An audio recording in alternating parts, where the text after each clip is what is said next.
Sex and politics, the scandal that brought out tens of thousands of women and could bring down a world leader.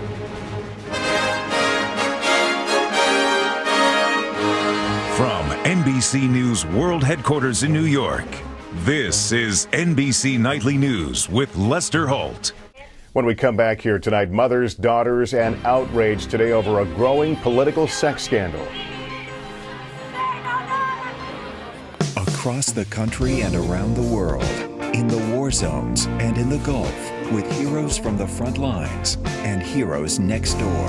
NBC Nightly News with Brian Williams, where the world unfolds nightly. It sounds awfully familiar, a day of protest calling for an entrenched leader to step down. Only today it wasn't Egypt, but Italy, where Prime Minister Silvio Berlusconi is facing growing public anger over allegations regarding his private life. NBC's Keir Simmons now with the latest.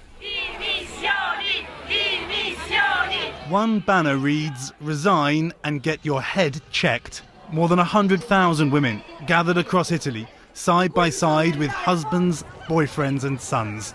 The protesters say sexism is corrupting Italian society.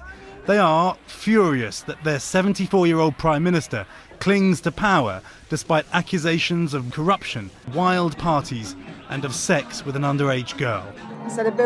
It's time for him to go, this woman says. The protests follow claims that Silvio Berlusconi paid belly dancer Ruby Rubicori for sex when she was 17 and asked police to help her when she was arrested for petty theft.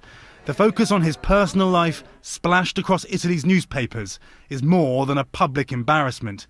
It has increasingly threatened his leadership, and there is the prospect of prosecution. This week a judge is expected to say whether he should be put on trial. It's really a shame. It's disgusting, Mr. Berlusconi says. But photos and videos of young women alleged to be connected to Italy's leader have been plastered across Italian television. Berlusconi even nominated former showgirl Nicole Minetti to stand for the Italian parliament. Critics say women are promoted for their looks rather than their brains.